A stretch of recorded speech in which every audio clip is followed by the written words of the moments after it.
Namaste, Jai Hind, and welcome to this edition of The Right Stand. I'm Anand Narsimhan. It's the phenomenal story, case study of grit, determination, patience, perseverance, winning over adversity. This is when the government comes together, when all the aspects, machinery come together with a single-minded focus of saving lives, then nothing is impossible. Bharat seems to have proven that not once but time and again, the latest being this phenomenal miraculous rescue of 41 workers from the Silkyara tunnel in Uttarkashi.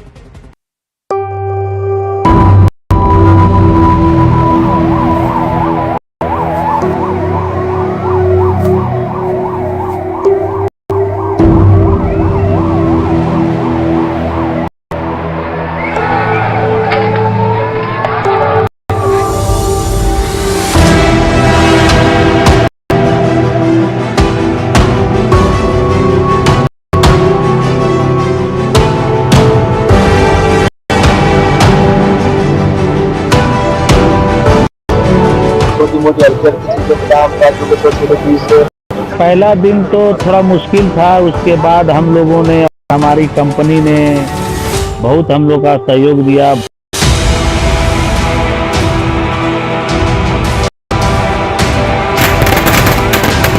बहुत अच्छा, हमारे सपने पूर्ण हुए, देश के सपने पूर्ण हुए, सबके सपने पूर्ण हुए। Well done.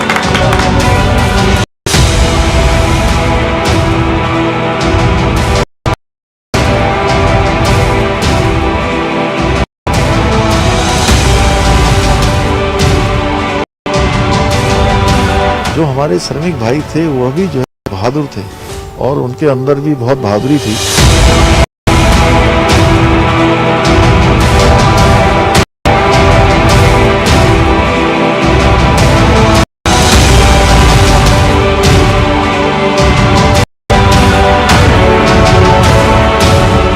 बहुत हिम्मत दिखाई और एक दूसरे का हौसला बनाए रखा, ये सबसे बड़ी बात है।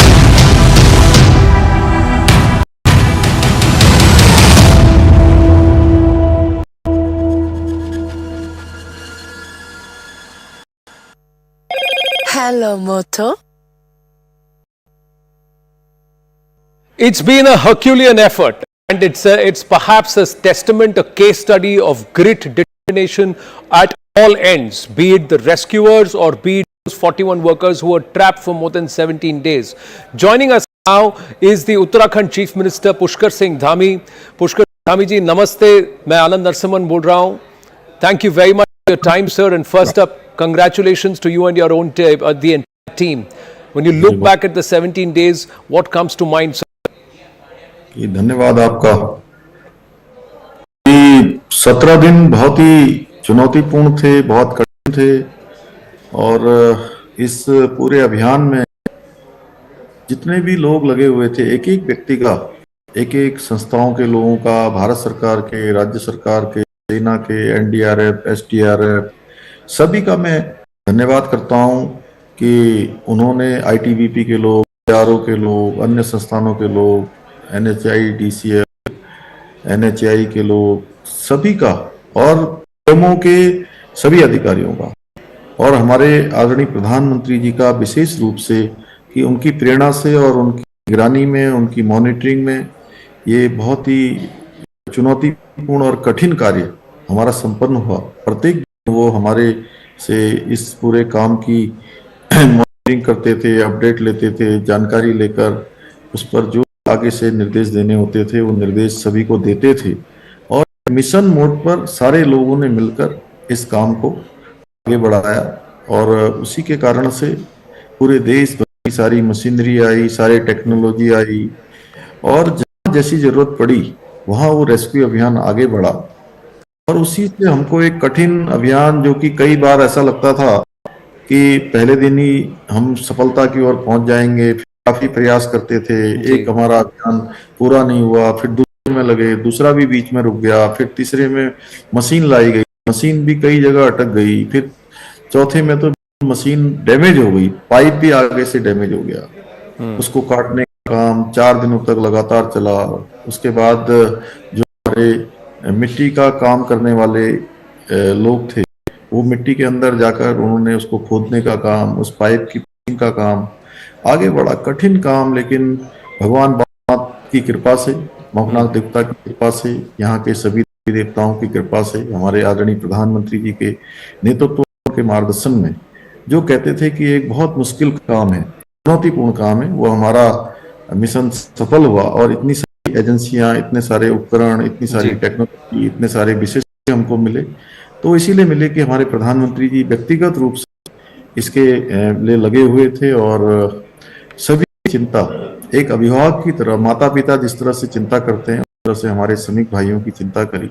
तो मैं कह सकता हूं कि मोदी है तो मुमकिन है, ये एक जो कहा जाता और उन्होंने हमको भी पूरी तरह से संभाल दिया, अन्यथा ये काम बहुत कठिन था। मुख्यमंत्री जी, आपने प्रधानमंत्री जी को बहुत श्रेय दिया है इसके लिए, लेकिन कहीं ना कहीं उन पर ये टीका टिप्पणी होती रही कि उन्हें क्रिकेट और कैंपेन प्रचार में ज़्यादा इंटरेस्ट है, श्रमिक भाइयों के जीवन पर नहीं, उसकी सुध नहीं ले रहे हैं। तो ऐसा कहने वालों को आप क्या कहेंगे? पूरी दुनिया जानती है, जब से मोदी जी देश के अंदर आए हैं, अनेकों जो रेस्क्यू अभियान चले हैं, उन सभी में सफलता मिली है।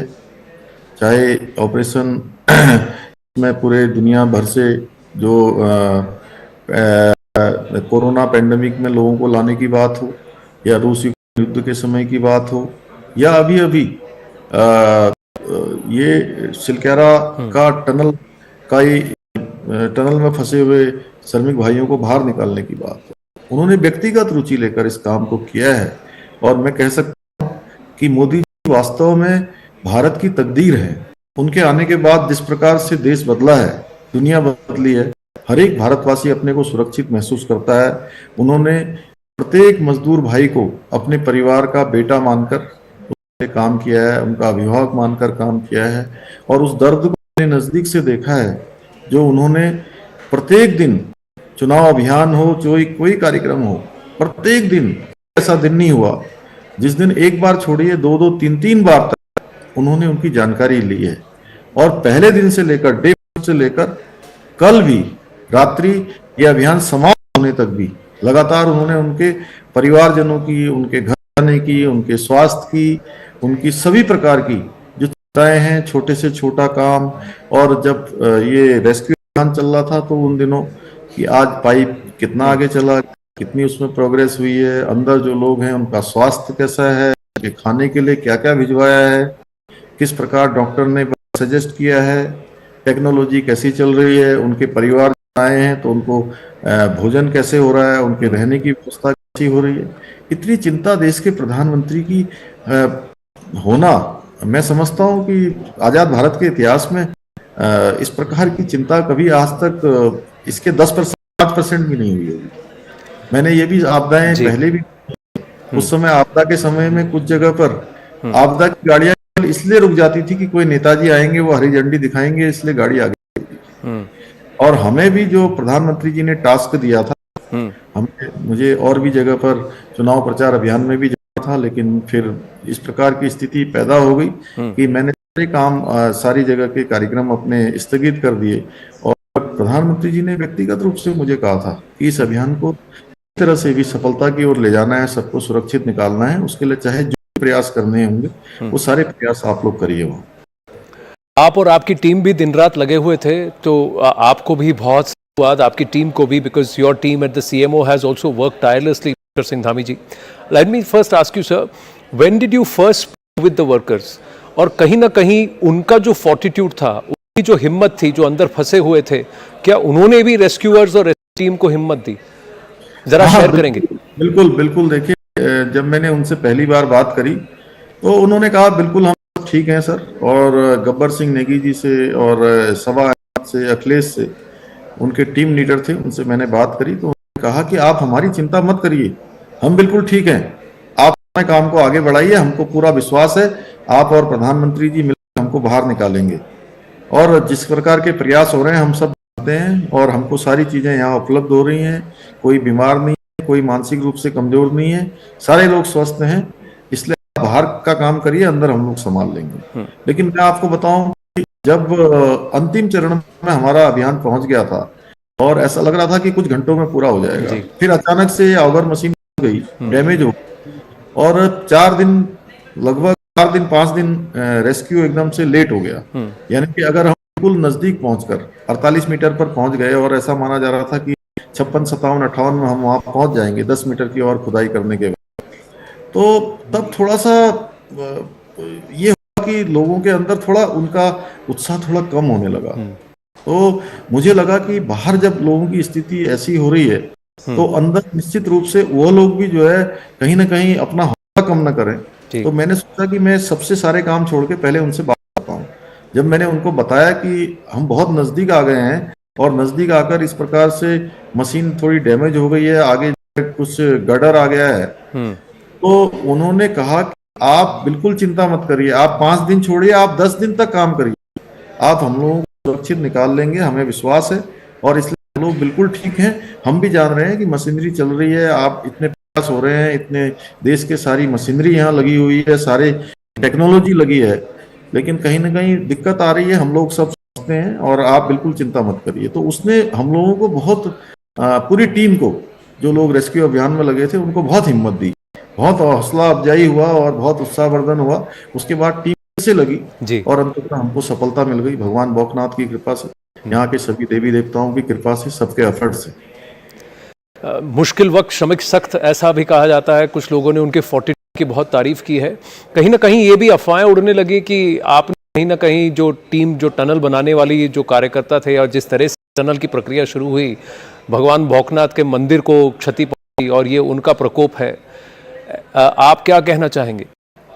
नहीं, भगवान भोलेनाथ की कृपा पूरी बनी और उन्हीं के कृपा से ये अभियान हमारा सफल था। अभियान कठिन था, चुनौतीपूर्ण था, लेकिन उनकी कृपा से ही हम अंततः सबको बाहर सुरक्षित निकालने में सक्षम हुए। भगवान भोलेनाथ का भव्य मंदिर भी वहां पर बनाया जाएगा, हम लोगों ने इस बार भी निर्णय किया है। अब की क्या आगे क्या होगा, क्योंकि चिनूक हेलीकॉप्टर से उन्हें अब एम्स लाया गया है, ऋषिकेश लाया गया है। सबा अहमद जी से हमारी बात हुई तो वो कह रहे थे कि आज शाम आप उनसे मिल रहे हैं, एक प्रीति भोज का आयोजन है, उसके बाद क्या क्या किया जाएगा? नहीं, अभी सब लोग चिकित्सा में है, सबकी जांच हो रही है एम्स में, चूंकि हमारा संस्थान है, चूंकि 17 दिनों के बाद सब लोग इस उसमें आए हैं और एक कहीं ना कहीं जेटलॉग जैसी स्थिति भी बनेगी। और जो भी चिकित्सकों का, हमारे डॉक्टरों का और वहां पर जो विशेषज्ञ, उनकी जो भी परामर्श होगा उसके अनुसार काम करेंगे अभी। लेकिन सभी लोग एक तरह से स्वस्थ हैं, उनके परिजन भी आए हैं, सभी संतुष्ट भी हैं, प्रकार की कोई दिक्कत किसी को नहीं है। अनेक अनेक राज्यों से हैं ये श्रमिक, कुछ राज्यों से रिप्रेजेंटेशंस आए हैं, कुछ से नहीं आए हैं, इसकी भी बात की गई। पूरे भारतवर्ष से आए हैं और माननीय प्रधानमंत्री जी ने लगातार इनके बारे में, सबके बारे में चिंता की है, उनको पूरी तरह से हम लोग देख रहे हैं। क्या ये सही कि बिहार से कोई रिप्रेजेंटेटिव नहीं आया सर? क्योंकि सबा अहमद ने ये बात कही कि बिहार से कोई नहीं आया हाल पूछने के लिए श्रमिकों का, जो वहां पे हैं बिहार से। कुछ राज्यों से आए हैं, लेकिन अब ये डिटेल में मेरी जानकारी अभी पूरी नहीं है कि कितने राज्यों के लोग आए हैं। लेकिन जितने भी राज्यों के लोग आए हैं वो सब लोग अपने, उनके परिजन आए हैं, आए जरूर है। उन्होंने, अगर सबा अहमद जी ने कहा है तो निश्चित रूप से ऐसा हुआ होगा। उन राज्यों के लोग नहीं आए होंगे, कुछ राज्यों के प्रतिनिधि भी आए थे, सरकार के लोग भी आए थे, मंत्रीगण भी आए हैं कुछ जगह से, कुछ अन्य जो लोग हैं उनके भी आए हैं। मुख्यमंत्री जी, मेरा अंतिम प्रश्न आपसे, 17 दिन एक मुख्यमंत्री के कार्यकाल में काफी सारी चुनौतियां आती हैं, ये 17 दिन लिए बहुत चुनौतीपूर्ण थे, पूरा देश आपके ऊपर निगाहें बनाया हुआ था। एक लम्हा, कोई एक बात जो आप हमारे साथ शेयर करना चाहें, जो आपके लिए हमेशा याद रहेगा, आपको हमेशा याद रहेगा?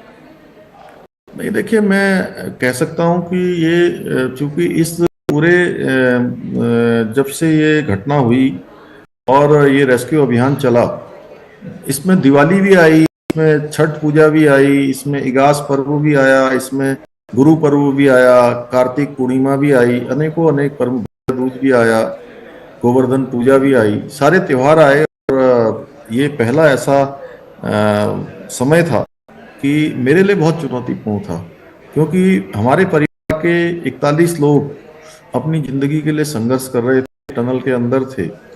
तो राज्य के अंदर जो तमाम तरह के ऐसे उत्सव थे, इस प्रकार के त्योहार थे, वो त्योहार चूंकि हम तो हर बार यहाँ मनाते थे, इगास पर्व भी मनाते थे, अन्य पर्व भी मनाते थे, इस बार न मनाने का निर्णय लिया, क्योंकि हमें पूरी तरह से अंदर से लगता था कि ऐसे समय में हम कैसे उत्सव कर सकते हैं, कैसे हम खुश हो सकते हैं जब हमारे भाई इतना बड़ा संघर्ष कर रहे हैं, उनके परिजन इतने कष्ट में हैं।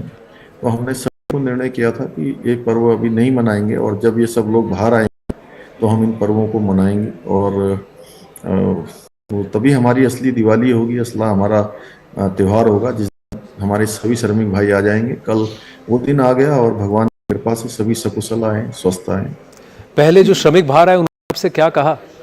जो जो एक्सचेंज हुआ, जो सबसे पहले बाहर आए आपसे मिल, इतने दिन तो आपसे आपकी आवाज़ सुन रहे थे, आज मैंने पूछा, जो सबसे छोटे आए थे उनकी आयु 20 साल की थी, तो मैंने पूछा कि आपको कभी चिंता हुई क्या?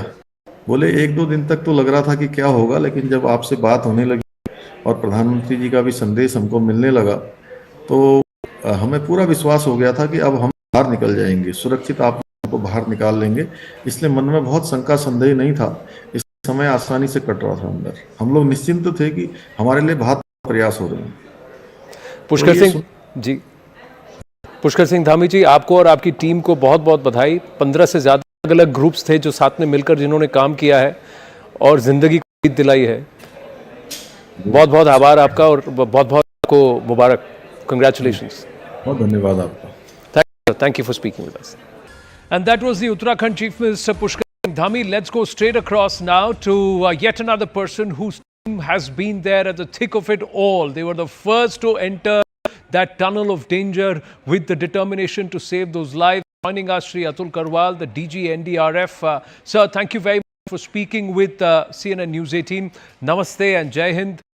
Last 17 days, as you look back with relief and happiness, can you take us through the entire journey? What went over the last 17 days? The thing started on Diwali, as you know, early in the morning. And it had so many setbacks in between. Actually, the 6th day, I mean, let's take it from the beginning. The organ machine was not powerful enough. There was some rumbling in the roof of the tunnel which approaches the disaster site. And interestingly enough, the expert there told me that this part of the tunnel is more unsafe and less stable compared to the one in which the workers are trapped. Therefore, this also had to be made secure. From the auger machine close to the exit of the tunnel, an escape route was put in place so that if something happens on top of the auger machine, people can still escape and come out. And when the rumblings happened on Saturday, people ran out thinking that another cave-in is going to happen and they might get under it. So these kind of things were happening. And the auger machine was finding through because multiple breakdowns were happening since the roof of the tunnel, which had metal lattice and girders, collapsed along with the debris from the cave-in and the path of the auger machine.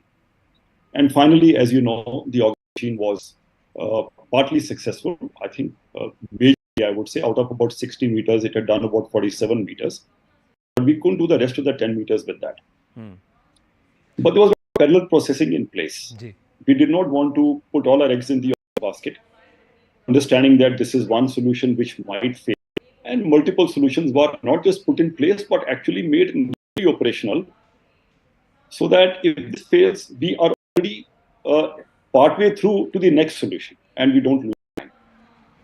When was first contact established with those who were stuck inside?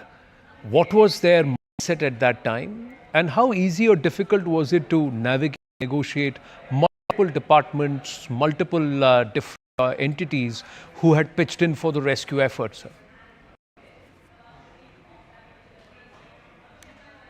I found the fortitude of people stuck inside really high. Inspirational, actually.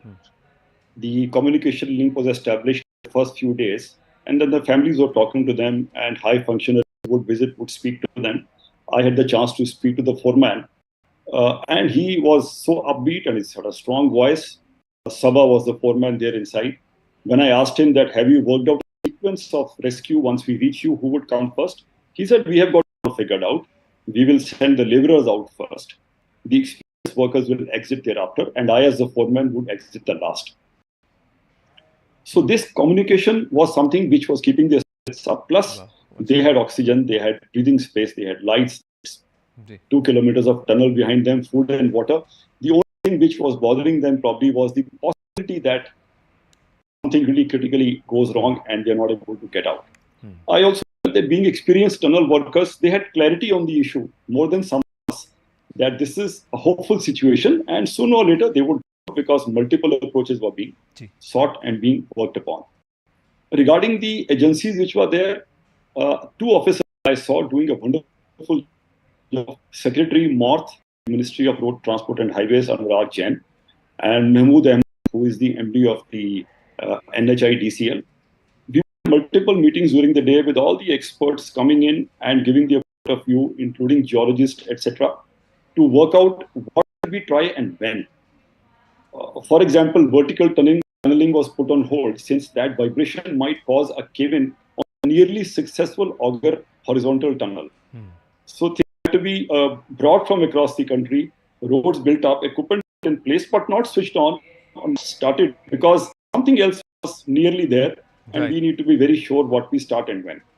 Well, the second auger machine, I remember day 12, somewhere thereabouts, just about 10 to 12 meters to bore through, and the whole mood was we're going to power through it in the next few hours, it's going to happen. Then suddenly that auger machine snaps, things are all then back a few days. How was that, to take as far as the mindset is concerned and in terms of the overall morale? And who came up with the suggestion of rat miners? We were very hopeful it will happen that evening. And people had even started thinking of their return journey because it would happen in the evening or late evening and would be over by morning. And when it really didn't happen and something went wrong again, then the rat hole miners option was always there. But the feeling was that if we recalibrate and we give it with the presumption that the debris on the other end, the last few meters may not be very tightly packed. Therefore, a good push towards the end might see us through very quickly, was what was thought of. But over a period of time, we saw that looking for early quick solutions was putting us back. And a slow and steady solution, more short solution was something that we would have thought of earlier, but there's an eagerness to get and retrieve them as soon as possible. And we were hopeful that this last push would see us through. So when it did not, and we realized that the auger would keep breaking down, and eventually, as you know, it encountered metal in front, and the whole drill and the helical screw behind it got stuck. It was a huge operation for the next 2.5 days to get to the tunnel, cut bits and pieces, and drag it all out to reach the end of the tunnel. So risking that blockage again was not worth it. So then the slow and steady solution was thought of, and the rat hole miners were put in place, which I am so inspired by them. Those are claustrophobic places, dark, some breathing difficulty as well. And to sit there for hours and scrape away at the debris in front, moving inch by inch, requires huge toughness and tenacity. Very, very well said, sir. But the CM office was directly involved because the incident happened in Uttarkashi. But was the Prime Minister involved, him and his office? Yes, that was inspiring because the ex-advisor PMO, Bhaskar Khulbe Saab was there, Abhinisho. One other officer, Mangesh Ghaldial, was there from the PMO, staying in place till the operation got through. And everything was being briefed up to the PM's office. Also, the kind of resources which were being made available. Heavy machines were moved by road from Valsad in Gujarat and from Odisha across the country. Corridors were being organized by the local police. So nothing was left undone. Anything that we could ask for was available right away, and it couldn't have happened because without the PMO's support. So that was very motivating. Also, interesting thing I would narrate here is that my office kept getting a lot of emails about suggestions from experts across the country. Had a suggestion for me saying, "Why don't you try this? I'm a civil engineer. I have this experience. Why don't you try this?" It was as if the whole nation was moving over our shoulder, hoping for a quick success and putting their behind us. So the SDRF, the NDRF is right at the face of danger. You're the first to reach out there to help in rescue efforts. So tell us something about the team, the NDRF itself. How difficult, unique was this rescue operation compared to some of the other tasks that your team has taken up? On the sixth day, there was a rumble in the roof of the tunnel, which was the approach for the disaster site. People rushed out thinking there's a cave-in. NDRF rescuers were one of the first to venture in and then inspire others to come back and start working. We were given situations in which we will be finally required to intervene and extricate the trapped rescuers. The horizontal tunnel which was being done was not so difficult, except that there was a calculation that the pipe would emerge 20 feet above the floor of the tunnel on the other side. So how to negotiate that drop and how to get people into that pipe 20 feet above? So we had to plan for that. The other solution of vertical tunnel being done was that eventually you might have to get people out from a 20-inch wide hole, 90 meters down, and that hole might have steel grating at the bottom and girders. So you have to go down there and cut the metal to actually open that 2-inch opening. So how to do that? We probably had to use self-contained breathing apparatus and other things like that. So you would imagine each of these situations and then prepare and rehearse for it. So the officers and boys, they were all rehearsing and working that if ABCD comes, and prepared for it in any manner. Well, kudos to all of them and phenomenal work that they've done. As you look back at this, the 17 days, no one left behind, be it within the country or elsewhere across the world. Are you living up to that promise and lessons going forward? Final question, sir.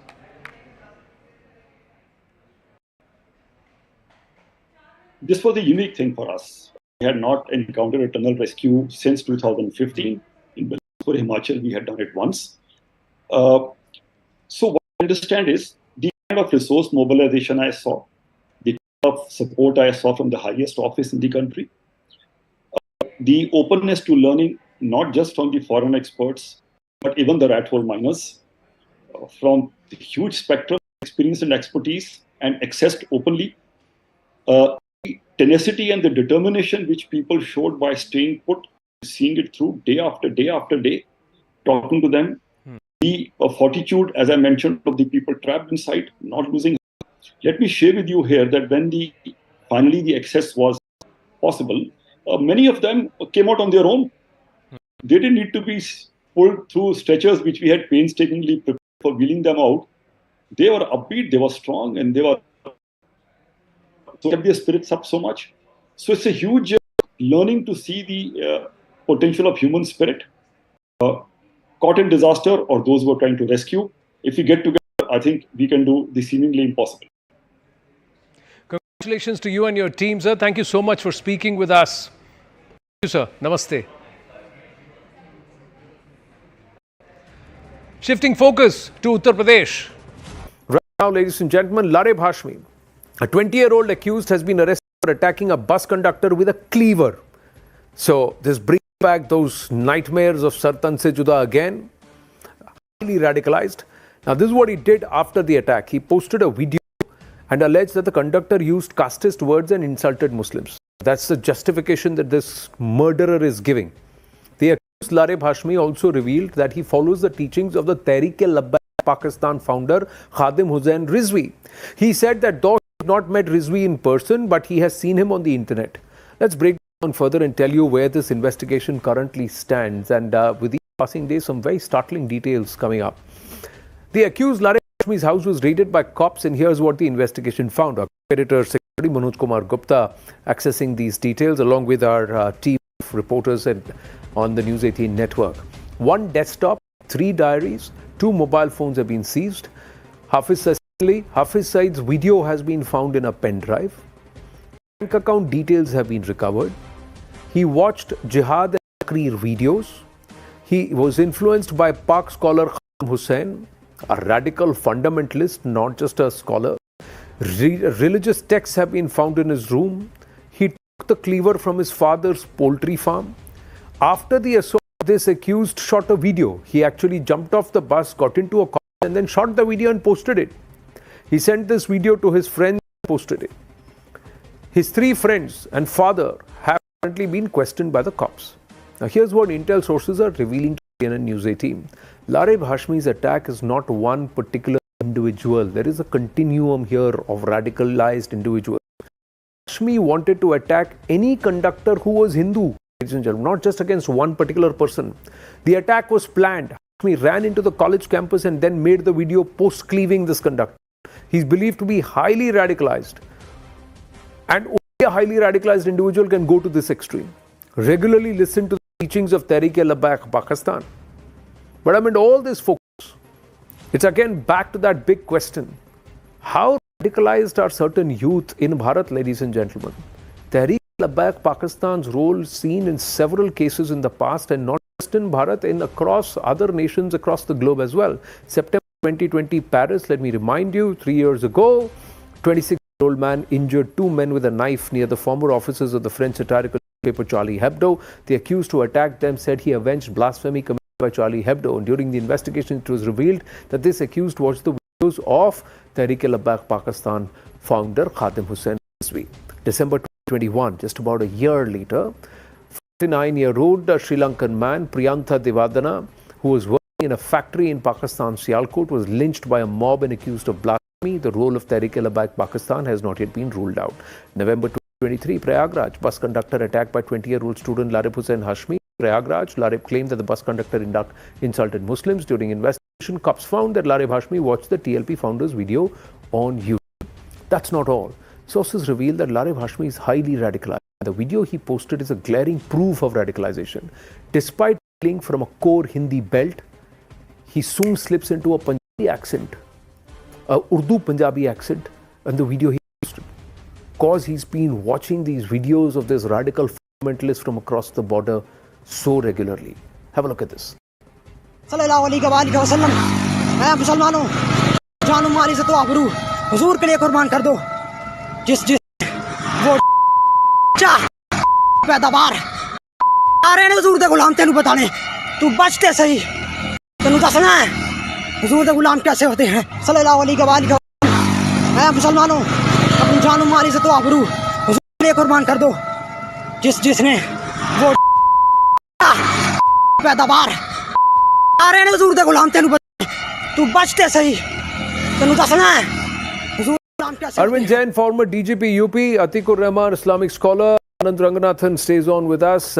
Namaste, Jai Hind, Jai Bharat. Gentlemen, thank you very much. Arvind Jain ji, who are these youngsters who believe it is okay to kill somebody and die, and it's a great cause?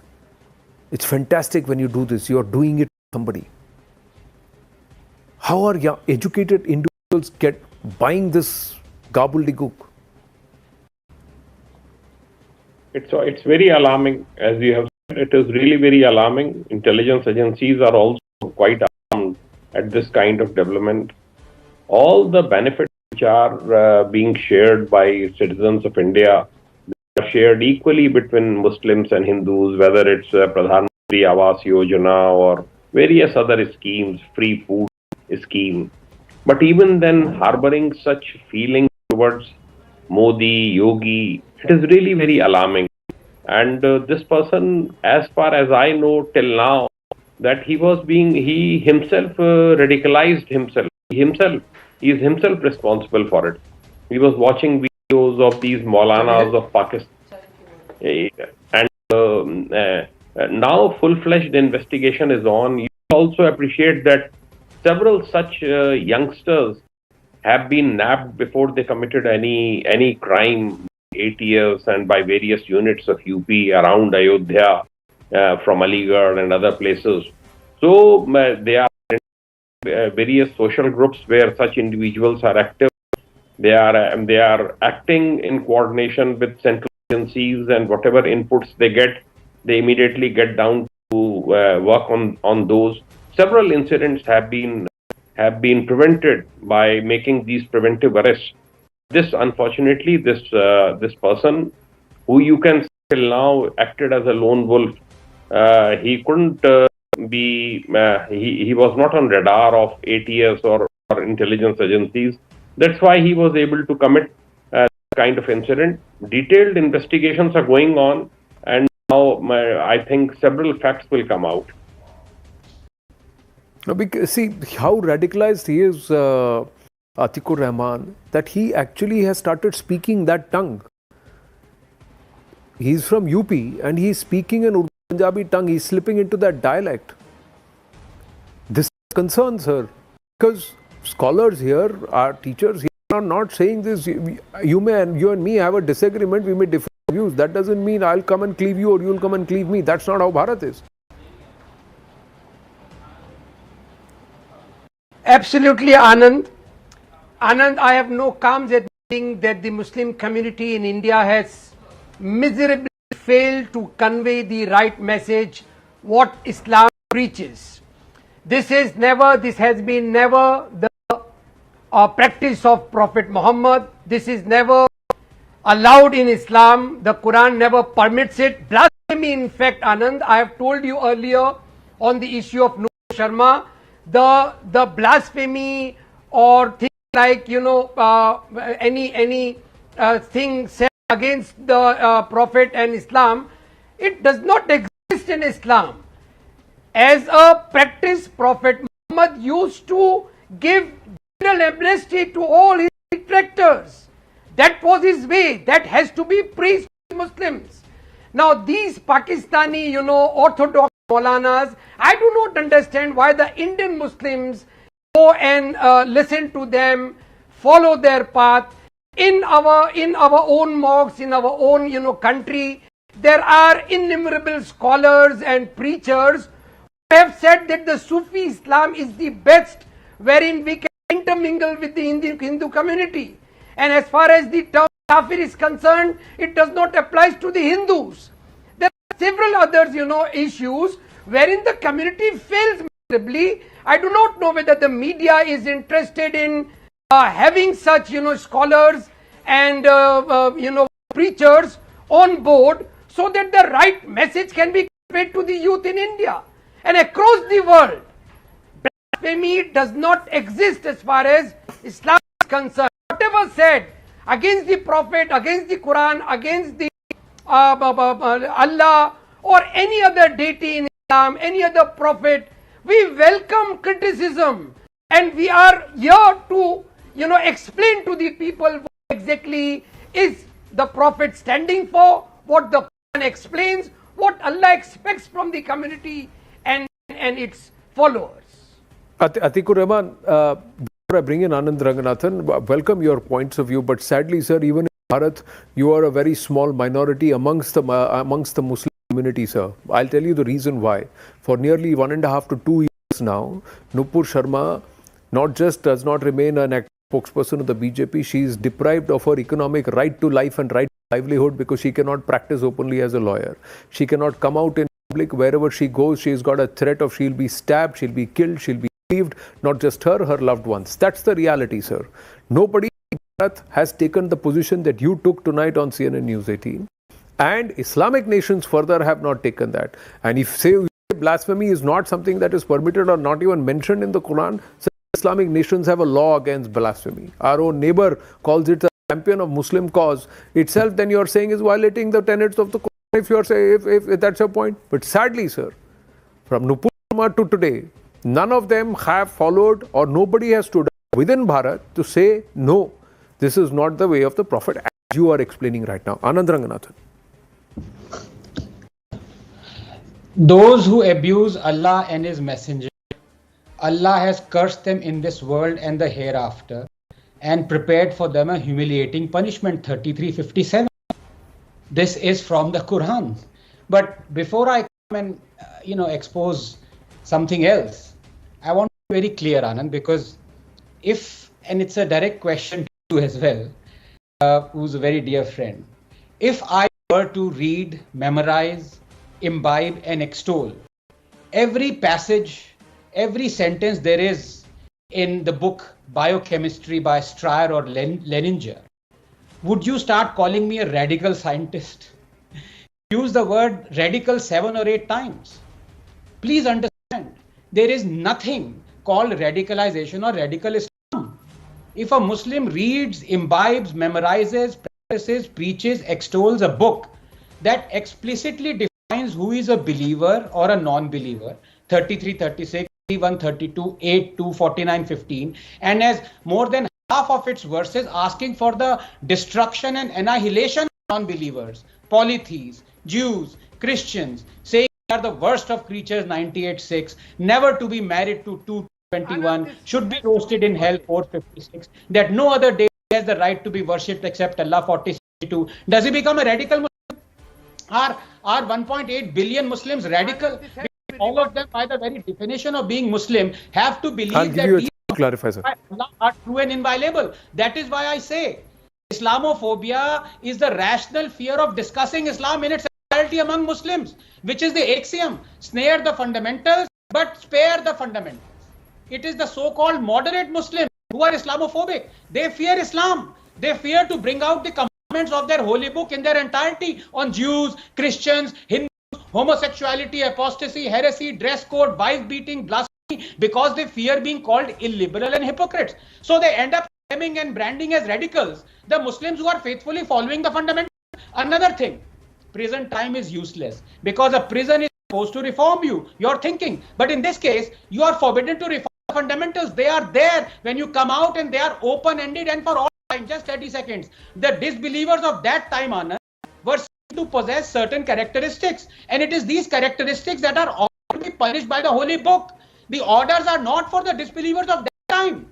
They are for anyone who possesses their characteristics all time. For example, the orders in the Quran are not for Muslims of that time. They are for Muslims forever. So please understand, there is nothing called radical Islam, and the sooner we understand it, the better the world would be. Now, Atikur Rahman disagrees. Atikur Anand, may I Rahman. rebut this? Yes, please. Yeah, first of all, whatever my friend said was only for those pagan Arabs who conspired to kill Prophet Muhammad, who compelled him to migrate from Makkah to Medina. Only that people who opposed him and tried to, exterminate every other Muslims over there, that has ended. Only those kafirs are mentioned, Anand. And for this, I will be quoting only two surahs, Surah 10, verse 99, Surah 10, verse 10. Had your Lord so wished, all people everywhere would have been believers. But that is not his way. Hence, do not force anyone. Prophet Muhammad is being said by Allah. Do not force anyone to take our path unless they do so willingly. But those who are disbelievers and choose to go astray, and make it clear to them, O Muhammad, that you are not there to settle their affairs. To you, your religion, to me, my religion. Do you need any other clarity beyond this? It has been, It since, is not me and Anand ages Ranganathan that and Arvind Jain who need clarity, sir. It is all those Maulvis, muezzins and clerics who are instructing inside the mosque, inside the madrasas, across Bharat and across the world who need this clarity. It is within the Muslim community itself that this clarity has to be further explained, sir. And as a scholar as an Islamic scholar, if you are sitting here and saying this is what it is, I will take your word for it. But you have to tell individuals like Lareb Hashmi, you have to tell all youngsters across the board that this is what is meant, this is the truth, and call out all those who are misinforming, because these are people who are being tom-tommed as clerics and custodians. Call out nations like Qatar, call out nations like Iran, who are pushing the wrong message, sir, who are calling out the fact and who are saying that the likes of Hamas are justified, who are saying that it is mandated in their doctrine to eliminate all Jews. That's the thing. Sir, I run out of time. This merits a longer discussion and a longer discourse. With the assurance that we will discuss it at threadbare length. Atikur Rahman, Arvind Jain and Anand Ranganathan. Thank you very much. Hello, Moto.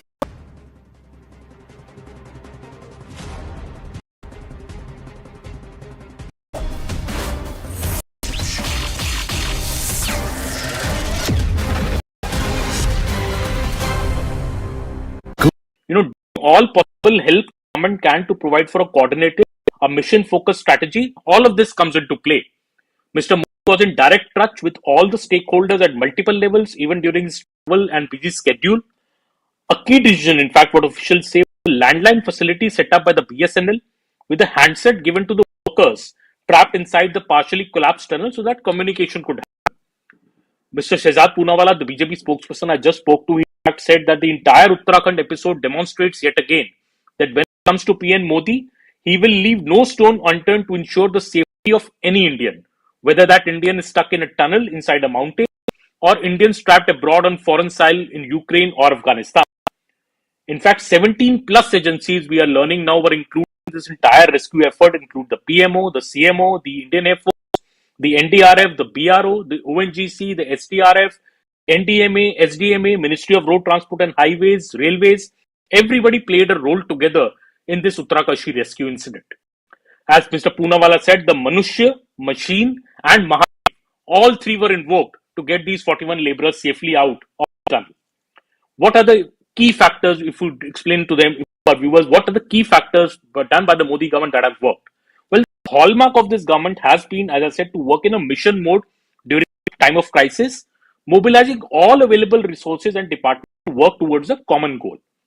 Well, this approach ensures that the government response is not just swift and efficient, it is also effective.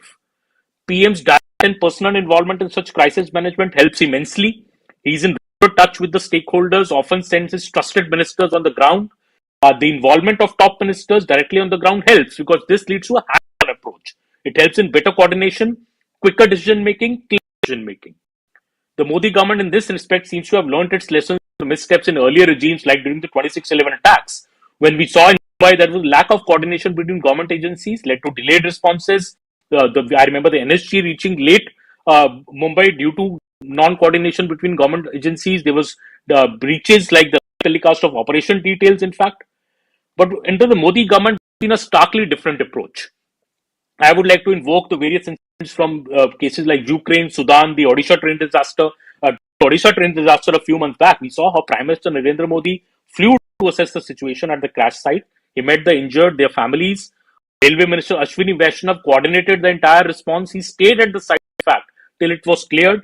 NDRF teams were actively engaged in the operation at that time during the Sudan crisis. We saw how India had launched the Operation Kaveri to address the situation of 3,000 Indians stuck in Sudan during clashes between the army and the paramilitary forces there. PM Modi even then chaired high-level meetings, directed officials to devise a contingency plan for the safe evacuation of Indians stuck in Sudan. Foreign Minister S. Jaishankar engaged with Saudi Arabia and UAE both to facilitate evacuation of Indians then. You would remember Indian Air Force operated 17 flights, Navy executed 5 sorties to evacuate nearly 900 Indians. Even then, the Union Minister of State for External Affairs, V. Muralidharan, was deputed on the ground in Saudi Arabia to oversee these operations. A similar approach we saw in Operation Ganga when 22,500 Indians were evacuated from Ukraine during the war. This included Indians stranded not just in Ukraine but also in Romania, Hungary, Poland, Slovakia. If you remember, PM had then deputed 4 union ministers in different locations to assist in this evacuation. Mr. Jyotiraditya Scindia went to Romania, Mr. Kiran Rijiju was sent to the Slovakia border, Mr. Deep Singh Puri was sent to the Hungary border, and General V.K. Singh, who was again this time to the tunnel to help in the rescue effort. At that time, he was in Poland. These ministers facilitated the safe passage and the smooth evacuation of Indian nationals. In short, the Modi government seems that when it comes to a life of an Indian, it matters the most. Life of an Indian stuck in a tunnel in Uttarkashi, life of an Indian stuck in Afghanistan or in Ukraine. The Modi government will do its best to bring these people safely and securely back to their families. Good news finally, after 17 days and all 41 laborers who were stuck inside the Silkyara tunnel in Uttarakhand have been safely rescued. But what went behind this huge effort? Well, when the tunnel rescue efforts had hit a roadblock last week as the auger machine broke down, the resolve of the center to get these 41 laborers out safely became like a top-level mission. Prime Minister Narendra Modi decided to send in 3 top-level functionaries of the government to camp at the tunnel site, personally monitor and oversee the renewed rescue effort. Who are these 3 officials? The Principal Secretary to the PM, Mr. P.K. Mishra, who is the country's foremost disaster management expert, Army Chief and now Union Minister, Mr. V.K. Singh, who has handled many such crises in the past, and Union Home Secretary Ajay Bhalla, who had been playing a key role in coordinating these rescue efforts since the inception of this tragedy which happened in Uttarkashi. All 3 of them reached the Silkyara tunnel to give some vital tips to the rescuers and monitor this effort. PM Modi was in constant touch with them, as well as the Chief Minister of Uttarakhand, Mr. Pushkar Dhmai, who was also camping at the site. Finally, after 17 days, the 41 laborers have been rescued, all safe and well and secure from the Silkyara tunnel on Tuesday. Well, this was just another example of how the Modi government responds to a crisis and shows exceptional strategic.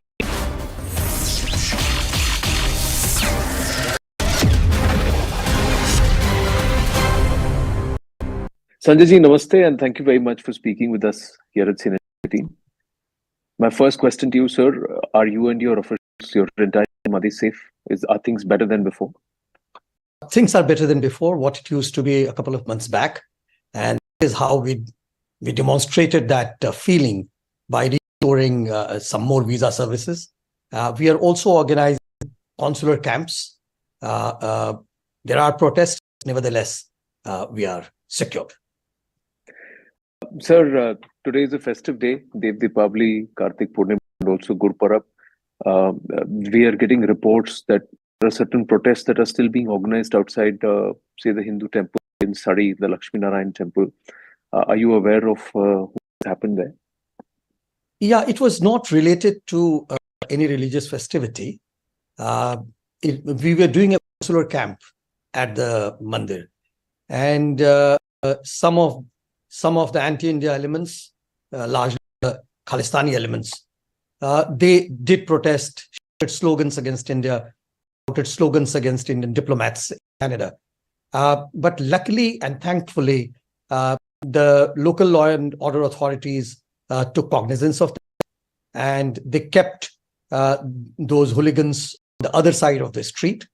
And of course, there were pro-Indian Indo-Canadians as well, who took pro-India sloganeering against those hooligans who were shouting India slogans. But, sir, continues. So has this been raised with the Canadian counterparts, or is this something that one will have to live with under this entire freedom of expression, ambit? This is repeatedly raised with the Canadian authorities and my interlocutors, as well as in New Delhi with the Canadian High Commission. We find that there is a better understanding of our concerns, but our core concerns are yet to be fully addressed, and we will keep sensitizing our interlocutors to address our core concern, which is not to allow Canadian citizens to use Canadian soil against Indian sovereignty and territorial integrity. So one of the flashpoints, or perhaps the issue that was raised by the Canadian Prime Minister, the issue of Hardeep Singh Nijjar, has there been any progress since the last time we spoke on that matter? I believe that the investigation is on. Generally, during the investigation, the contents will not be shared. So I'm not aware at what stage the investigation is there. But I'm sure once they conclude the investigation, they will come on board and let us know the conclusion. And if they need any help from us on the basis of some specific or relevant information which could be shared with us, we'll always look into that. Yeah, has this matter reached the courts, the Canadian courts? Because the excuse given to the Canadian polity, that is the ruling government, is that the courts will decide. But some reports suggest that not even a charge sheet has been filed. So, could you throw some light on that? No, not that we know of. As per our information, the investigation continues. And in the Canadian legal system, unless the investigation has concluded, it will not go to prosecutor and therefore court of law. So one of the other concerns is an American citizen who's been designated a terrorist by Bharat, who's trying to do certain activities on Canadian soil. Have you taken cognizance of his activities? Because he has named officials and shown your photographs, and also trying to threaten people from flying our airline, Air India. His hateful speech, his incitement to violence, all such incidents have been shared with the Canadian prosecutors, and they have assured us that they are looking into it. The operation of gangsters who have operations both in Bharat and on Canadian soil, once again it's come to light with singer Grewal claiming that he was threatened, his house was fired upon, and one associate of Lawrence Bishop, Rohit Kodara, has actually openly spoken to News 18 and taken responsibility for the same. Is this a concern, sir? Is this a serious concern? This Goldi Barar, Lawrence Bishnoi gang using Canadian soil also? See, I'll not talk about the gang war and gangsters because I'm not privy to what they do. But one thing is for sure that if someone commits a heinous crime, either the law or the criminals will follow them. Because if I may ask, is there information sharing with the Canadian authorities about these gangsters, their whereabouts, and is there any help in trying to locate these elements because they are wanted in Bharat? To your question, yes, there are mechanisms and forms which exist through which we share information regarding such issues that you mentioned. And they are largely between the governments and whatever be done on the basis of the information shared, I'm sure is done. Are you looking at a possibility that given the heat on them because they tried to threaten Indian officials on Canadian soil, are they now trying to target perhaps the diaspora, the Canadian Hindu population or Indians in Canada? Do you have a concern that this could perhaps escalate? Pro-Khalistani elements in Canada, they're hardcore or those who have been leveraged to or threatened to follow their dictum, have been threatening the Indian diaspora in Canada for some time now. They have been vandalizing temples. They have been shouting slurs against part of the Indian community. But let me assure you that 99% or more than 99% of the Indian diaspora here are united, are pro-India Canada, are pro-India. My final question, sir, is there perhaps more positive response from the Canadian authorities and do we see things go back to normal somewhere? Or are matters stuck because of the concerns raised around Hardeep Nijjar's murder? No, we have positive movements. We have more conversation and not less. And as India has always talked about, that dialogue and diplomacy are the only ways to get out of any international doldrums. And in this difficult situation, diplomacy and dialogue both are playing their roles. And given the two countries have always been friends and will remain friends for time immemorial, the only way I can foresee will be a positive movement, a move towards north after this sordid saga which we are facing. Finally, sorry, I'm squeezing this in, but would you like to see some more action against these elements, especially those who are threatening officials and impede the functioning of the consulate there? Of course, they are not only threatening us, threatening those Canadian citizens who practice different faith. They are threatening those Indo-Canadians who belong to a certain religion. So certainly, these should constitute crime, and the action should be taken against those who are trying to disturb, those who are trying to create an imbalance in the Indo-Canadian relations. Sir, thank you so much for your time and thank you for speaking with us. And we do not just greetings on the festive season to you and the entire team, but also pray for your safety and well-being. Thank you so much. Thank you very much, and greetings to your viewers on Guru Parv and Kartik Purnima. Thank you very much. Thank you, sir. Namaste.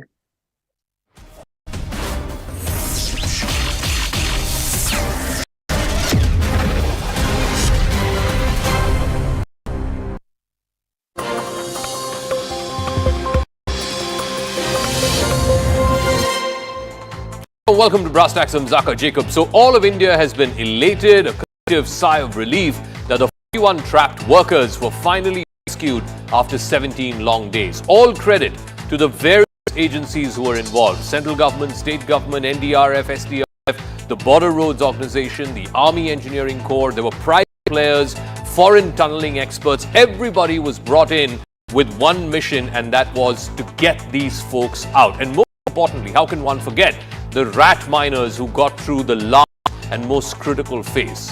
Now, instead of celebrating this as yet another example of the prowess that India has managed to acquire in the last 10 to 20 years in disaster management, some folks in the opposition are using this as an opportunity for political point scoring. Could that have not been avoided at a time such as this? But first, the story of the Great Himalayan Rescue.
मैं सबका धन्यवाद करता हूं कि इस बहुत ही कठिन और चुनौतीपूर्ण काम को सभी लोगों ने अपना सहयोग प्रदान किया। हमारे प्रधानमंत्री आदरणीय मोदी जी लगातार इस रेस्क्यू अभियान की हमसे लोगों से लगातार जानकारी करते थे।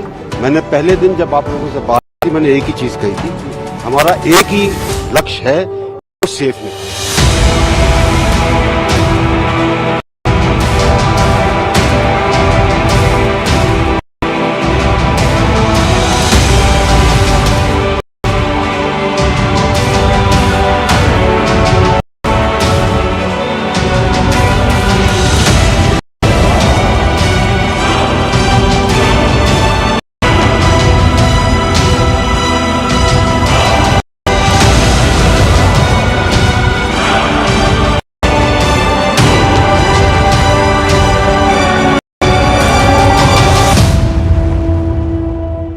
The entire nation has been cheering for the safe return of these 41 workers. Here's what experts are saying as to what could have possibly led to the collapse. One theory is that the collapse section could have had a layer of weak rock, so geological studies are important.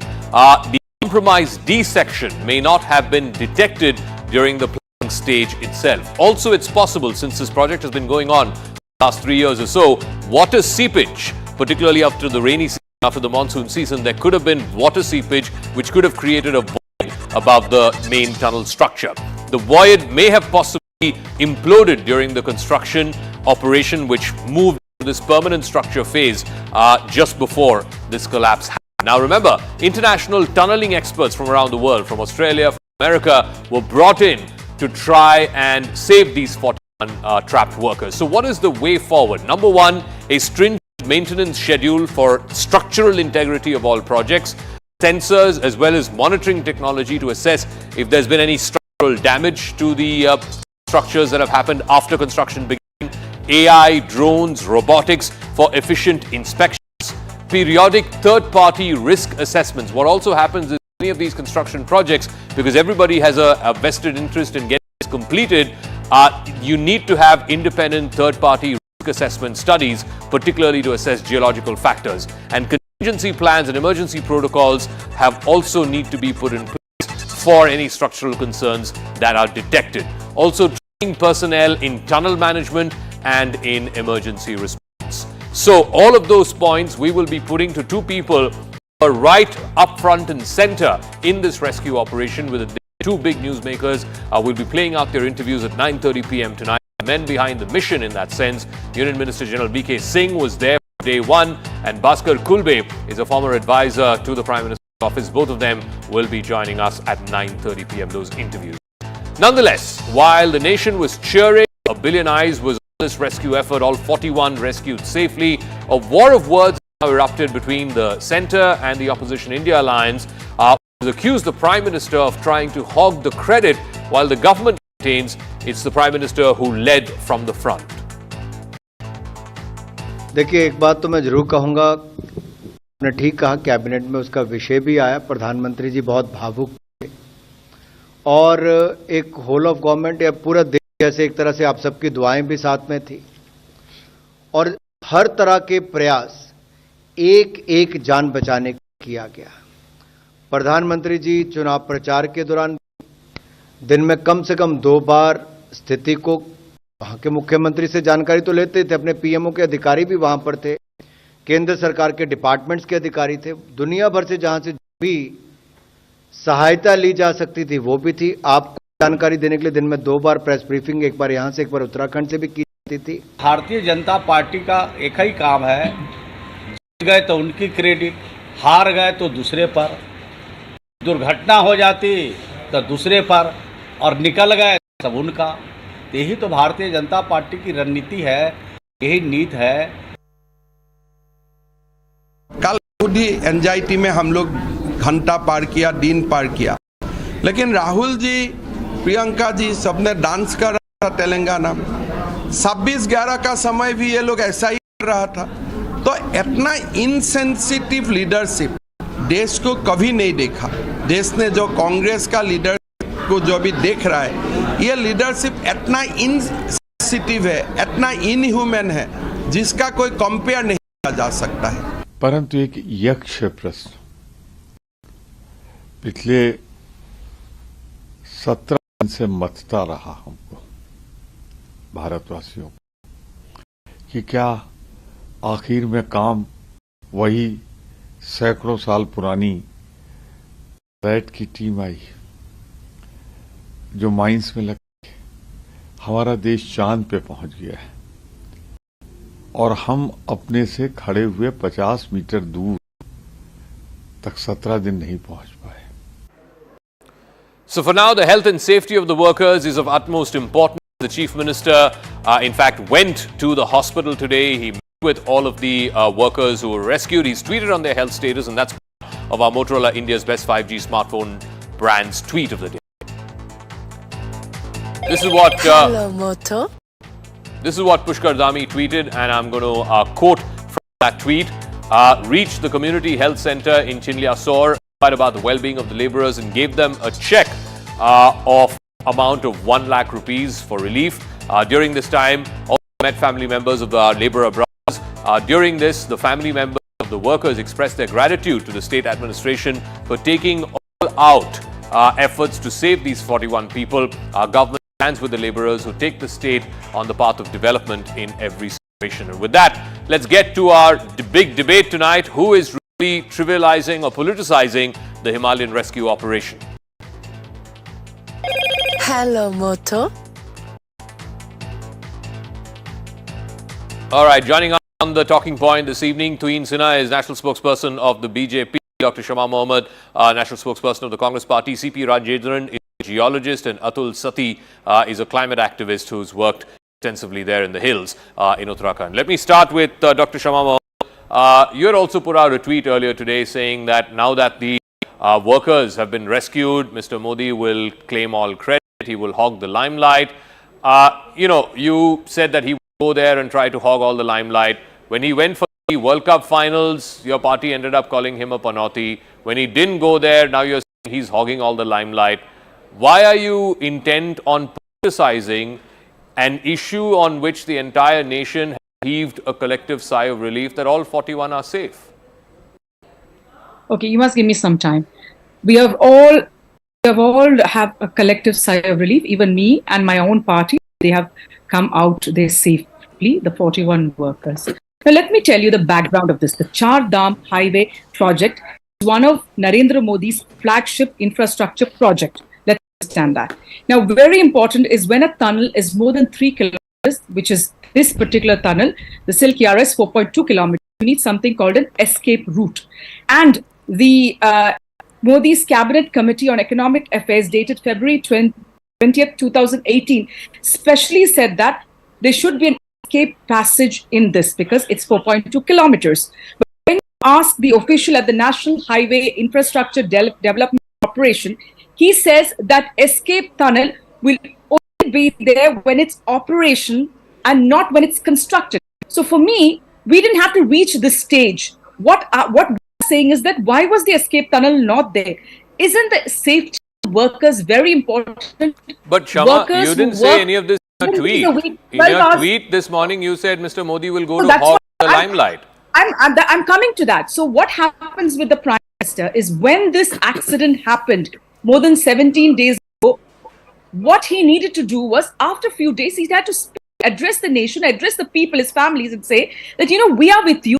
We are going to do everything possible to get them out. But what I saw is him in a cricket stadium, getting into the plane and, leaving. He never visited places like Manipur. 4 Jawans have been killed, martyred a few days ago, never visited there. But when there is success, my Prime Minister reaches there with cameras. Why doesn't that, he the speak Prime a Minister word? was going to cricket matches and flying the Tejas. Instead, he should have gone to Uttarakhand to be with these workers.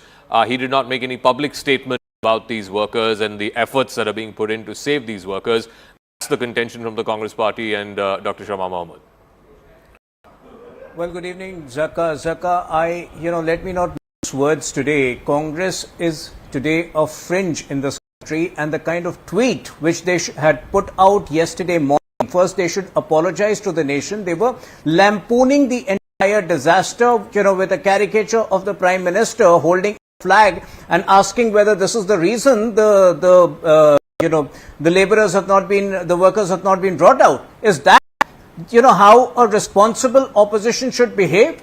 The quantum of roads that have been constructed and tunnels that have been constructed by BRO in the last 9.5 years across Arunachal, across Ladakh and across all hilly regions, it would be juvenile for the Congress to think that safety audits are not being, undertaken. It would be juvenile for them to think that we don't take adequate precautions. But despite just now in the last 2 days, the NHAI has announced a complete audit of all tunneling projects that it's undertaking across the country. Just 2 days ago, they made that announcement. No. Are you trying to say that, no safety measures were being followed in the last 9.5 years? Sometimes accidents tell me, NHAI has announced it. Why are you asking me? NHAI has announced it.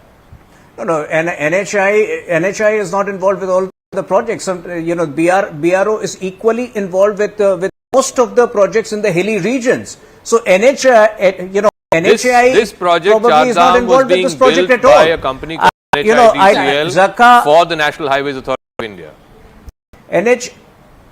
So NHAI, that is not an NHAI project any which way. NHIDCL is a different entity from NHAI. No, it's building for an NHAI project. Over here, NHIDCL is the company, the infrastructure construction company that was building for what was an NHAI project. No, the construction over here was being carried out by NHIDCL, which is an independent entity within the MoRTH, within the Ministry for Road Transport and Highways. Okay. Let us deviate from the moot point over here. What we have achieved in the last 17 days is nothing short of extraordinary. 17 different agencies were seamlessly being coordinated by the top office. The Prime Minister was personally supervising it. 3 top officials, which included the Principal Secretary, which included a Minister, were personally parked there. Okay. The Prime Minister attending rallies of the Prime Minister attending the cricket final. How does it impact the rescue operations? Okay. In the last 9.5 years, to that, the government before I go to Atul Sati and to CP Rajendran, the point is 650 people from 16 different agencies were involved. SDRF, NDRF, state government agencies, central government agencies, private players were brought in, experts were brought in. Like Tuin said, the Principal Secretary to the Prime Minister, arguably the most powerful bureaucrat in the country, was there, kept in for a couple of days. The former PMO advisor, senior advisor, was there. A Union Minister, General V.K. Singh, was there. I'll be speaking to them in the latter part of this program. Surely that coordination of various government departments and agencies could not have been done unless it was led from the top, unless it was coming from the highest echelons of government.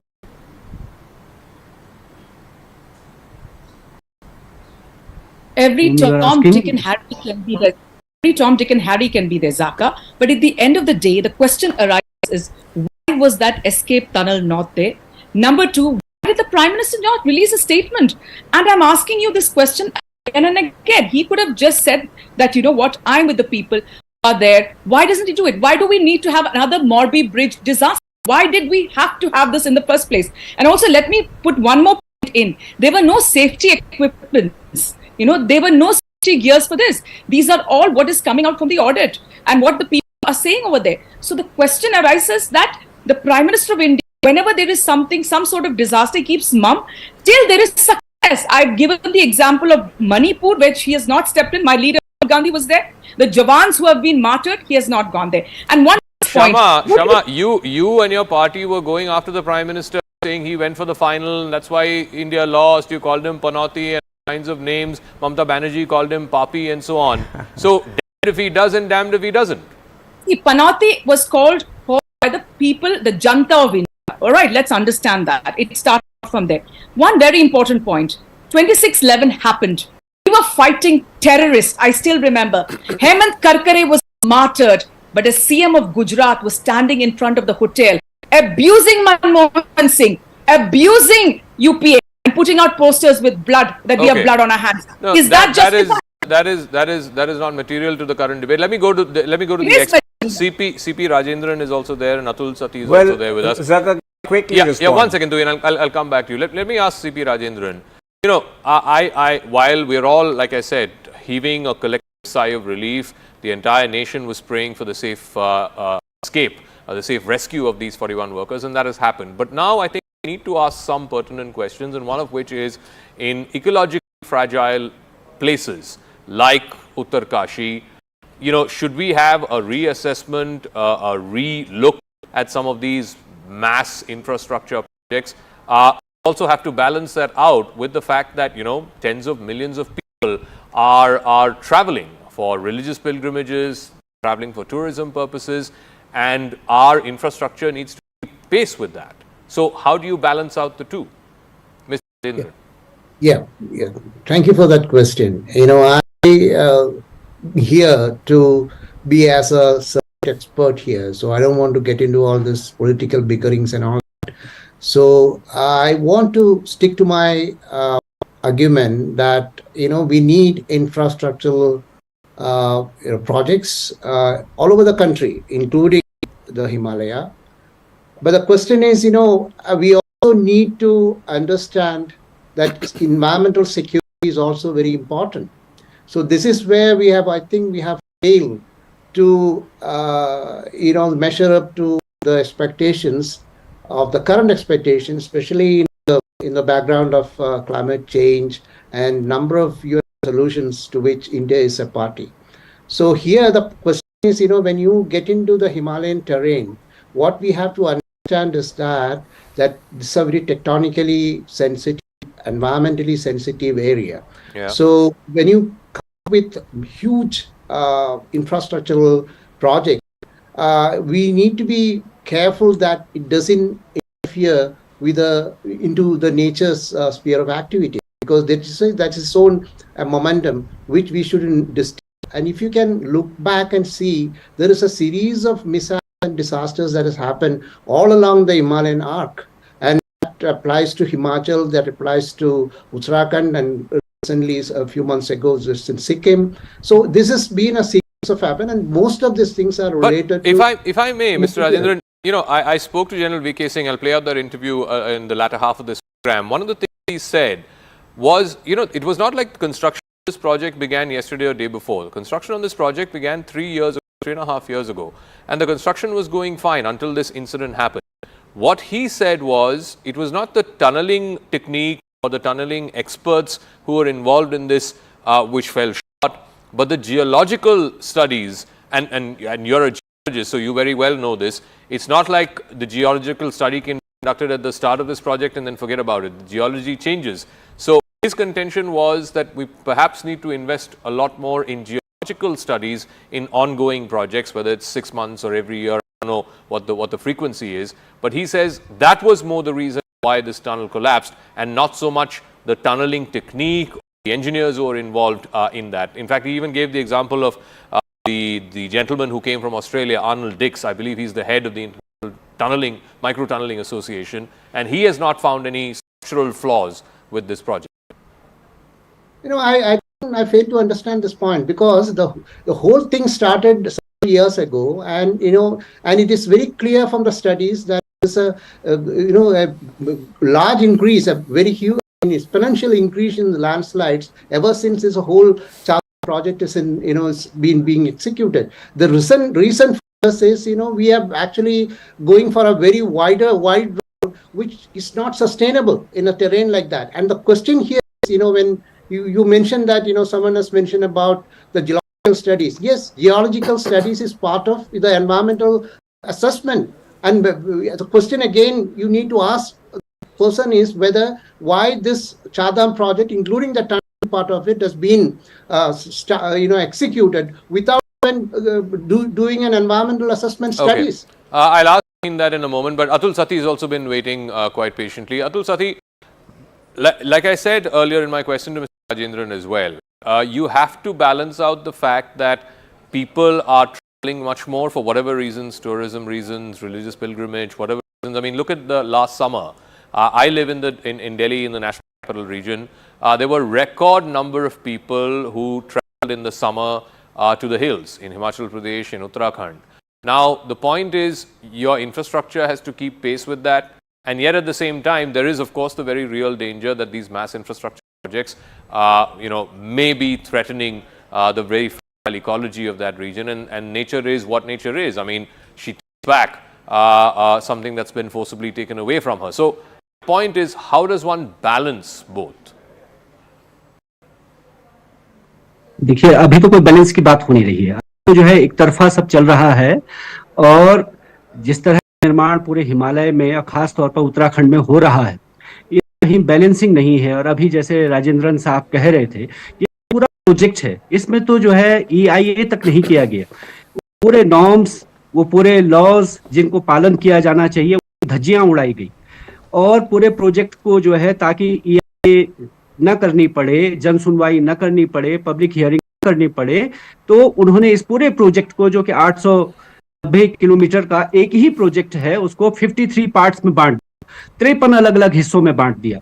और ये सिर्फ इस project के साथ नहीं है, यहाँ जितने हाइड्रो पावर प्रोजेक्ट चल रहे हैं, बाकी जो प्रोजेक्ट चल रहे हैं, सब में इसी तरह नॉर्म्स के खिलाफ जा करके, नियम कानूनों को धता बता करके किया जा रहा है। तो यहाँ तो बैलेंस की बात नहीं है। आप देखें कि यही जो चार धाम का प्रोजेक्ट है, और जो आप कह रहे हैं कि बहुत सारे यात्री, बहुत सारे पर्यटक यहाँ आ रहे हैं, तो आप देखिएगा कि इसी सीजन में 50 लाख लोगों की दावा किया जा रहा है कि आए, और पूरे सीजन में लगातार लोग जाम में फंसे रहे। क्यों फंसे रहे? सड़क जरूर चौड़ी हो रही है, लेकिन उसके साथ साथ कहीं कोई पार्किंग की व्यवस्था नहीं है, बाकी मैनेजमेंट नहीं है। तो केवल एक तरफा विकास का आप ढांचा खड़ा कर देंगे तो इससे बैलेंस बनेगा नहीं। और आपने बिल्कुल ठीक कहा कि जो है प्रकृति अपना उससे बदला लेगी, और ज्ञान की सच्चाई है कि टाइटैनिक तो डूबेगा। तो अगर आप जो है एक तरह इस तरह का काम करेंगे तो निश्चित तौर पर इसके दुष्परिणाम सामने आएंगे। हिमालय जो है बहुत समय से जो है बड़े भूकंप की प्रतीक्षा में है, और ये वैज्ञानिक कह रहे हैं कि कुछ सालों में एक बड़ा भूकंप यहाँ आता है। वैसी स्थिति में जबकि ये टनल अगर बन गई होती, आप ये अनुमान लगाइए, और इसके अलावा रेलवे की पूरी सुरंग बन रही है, पूरा 90% जो है उसमें वो कर्णप्रयाग तक जो ट्रेन आ रही है वो सुरंग में है। तो अगर ये सब बन जाता और तब ये घटना 100-150 गाड़ियां वहां सुरंग के अंदर होती, तब हम क्या कर रहे होते? ये हमको इस पर दोबारा सोचने की जरूरत है। गडकरी साहब ने खुद कहा है कि हमको असेसमेंट करना पड़ेगा, दोबारा से रीथिंकिंग की जरूरत है। न इस प्रोजेक्ट पर बल्कि पूरे ही हिमालय क्षेत्र में हम जिस तरह का विकास कर रहे हैं उस पर दोबारा से सोचे जाने की जरूरत है। NHAI ने बोला है 2 दिन पहले कि सारे जो टनलिंग प्रोजेक्ट्स हैं उसके असेसमेंट होंगे, बट तो to respond to what Mr. Gadkari himself said that. To what Mr. Sat said, and also what Mr. Rajendran has said, that the environmental impact assessment, EIA, is a study that is done for all large infrastructure projects in this country. In the case of the Char Dham project, it's about 850 kilometers. Because it's been divided into multiple parts, the EIA has been done away with, and perhaps, you should take a re-look at it because of this accident. We also had, I think there was TPC project some years ago where again workers were stuck in the tunnel, it got flooded. There have been numerous both man-made and natural mishaps in the hills in the last few years. Well, it really warrants that we be as safe as possible to him. Construction, Zaka, construction of infrastructure in hilly regions is always a challenge, but at the same time, zero infrastructure creation cannot be the answer. We have seen infrastructure creation in difficult terrain of Ladakh across Northeast. I do understand, the ecological dangers over here are graver, and rest assured the government is completely abreast of it. You have already had a statement from Honorable Minister for Transport and Highways, and all safeguards will be taken in future to ensure that whatever, the dangers are minimized. Like I said, zero construction is not the answer, because those regions cannot remain 50 years behind the rest of the country. But at the same time, what safeguards need to be taken, and I would go with the tunnel expert from Australia, his assessment that in this particular project, there was structurally, he could not find anything wrong. Having said that, like I said, this is a government which has been extremely sensitive towards saving lives. I don't need to reiterate it. Whether it has been Operation Dost, Operation Kaveri, Operation, all the international operations. So we are very cognizant of the need to save lives, and precautions will be taken in future. So Shama Mohammed, that is something that even the Congress party has to concede, that whether it is Indians who are stuck in Ukraine or in Yemen, or now Indians who are stuck in a tunnel in Uttarkashi, the message that has gone from the highest echelons of government is that we will not leave one person behind, not one life needs to be lost. Wherever Indians are in distress, the government will go all out to rescue them. At least that much you will concede? Well, Zaka, during our time also, there was people stuck in Kuwait. I was there myself. I was airlifted out of Jordan. I traveled from Kuwait to Iraq, and from Iraq to Amman. I was airlifted out, taken to Bombay, taken by train, got home. No sort of advertisements, whoever the government at that point of time was. I mean, this is my personal story. After that, during UPA's time, we had Lebanon, where we again airlifted people out. No big story out of that. So we have done our bit too. We don't advertise. What I have is, we are all very happy what has happened today. Very thankful to God. But the Prime Minister of India, I want to just tell him that let's not have these photo ops. Be considerate. Speak to the people. Even Manipur, nothing. After that, not a single word. We are asking him to be sympathetic and show empathy to the people of this country. Only when you have victory, don't be there. When our wrestlers are protesting, again he was quiet. So what I see in the Prime Minister of India is, when we have a Balakot success, he's there with the soldiers. But when soldiers are martyred, I don't see the Prime Minister anything. In that phone call that happened, the lead person, one second, the lead person who's speaking to the Prime Minister is the leader of that group from Bihar, and there is a conversation of him with his relatives, his father, I think, which has now gone viral on the internet, where he's saying, the reason why we are out and the reason why we've been rescued is because of the efforts of the central government and of Prime Minister Modi. The state government did nothing for us. In this instance, since he's from Bihar, he's saying that the Bihar government did not do anything for him. But so, the Bihar government, no, this is a disaster, national disaster. So what can the Bihar government do here? It is the duty of the Prime Minister of India. One. Number two, I'm again, we know what happened in Joshimath. Let's understand that there is indiscriminate and illegal building happening right now. We can't go on with this sort of construction in the hills. We need to have strict guidelines on constructions there. Joshimath happened recently. We know what is happening in the Uttarkashi region. So why are we not taking precautions? I mean, this is very important for all quick response. We saw what happened in Joshimath. There were buildings that collapsed, there were cracks that appeared in the ground. Surely these are all warning signs. Nature is telling you. Zaka, I understand these are worrying signs, but it's not happening overnight. There is a history to it. Congress wants the country to believe that it is happening because Prime Minister Modi. That is not the truth. In fact, the way we responded to the Joshimath situation, I think again we showed exemplary promptness. We have seen the Congress era. What were the rescue missions at that point of time? In 1984, their first priority was to please don't interfere in between. Their rescue mission was to rescue Warren Anderson. After 26/11, they took 14 hours to respond to 26/11 terror attack. We have seen the response during the Kedarnath flood. So I don't think the Congress should even be speaking about it. The Kedarnath, the flooding happened in 2013. Was our government in place? Okay. So, Sati wanted to come in. I think he wanted to make a point on the Joshi not aware of these dangers. Atul Sati. आप कुछ कहना मैं इतना कहना चाह रहा हूं कि जोशीमठ के बारे में जो कह रहे हैं, तो मैं जोशीमठ में ही बैठा हूं और जो है पिछले साल भर से 2 साल से हमारी लड़ाई है और अभी तक जोशीमठ में लोगों का विस्थापन पुनर्वास की कोई योजना नहीं है, कोई नीति नहीं है। केंद्र सरकार ने भले ही पैसा दे दिया है, लेकिन वो पैसा जमीन पर खर्च नहीं हो रहा है। अभी तक जोशीमठ के पुनर्स्थापन, उसके स्टेबिलाईजेशन के लिए कोई डीपीआर नहीं बनी है, कोई योजना नहीं है। और इस बरसात में ही जो है वो दोबारा से स्लाइडिंग हुआ है, दोबारा से खिसका है, सबसाइड हुआ है और ज्यादा अभी बर्फबारी का सीजन शुरू होने वाला है। उसके बाद I'll give Mr. Rajendran the final word. I got to wrap up in by the Prime Minister of India. CP Rajendran, thank you. Yeah, there was, mentioning about the development. I mean, nobody says that there should be zero development in the Himalaya. The expert committees suggested that you reduce the width of the road. I mean, that was the expert committee recommendation, and that was it was rejected. And they went for this wide road, with a 12-meter, and that is what is a problem here. Secondly, the national security as well as the environmental security, both are important. So when you say that army has to move, army cannot move on a disaster-prone road.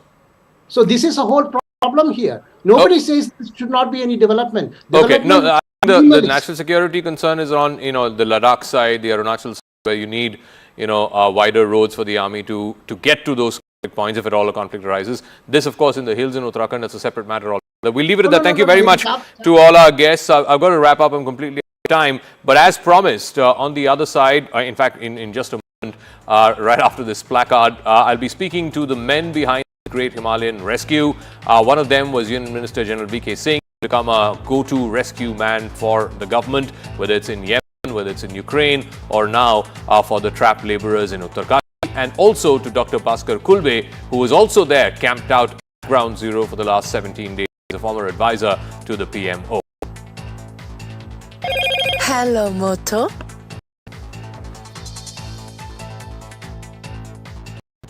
General VK Singh is Minister of State for Road Transport and Highways, and he was leading his team for the last 17 days there in Uttarkashi. Thank you very much.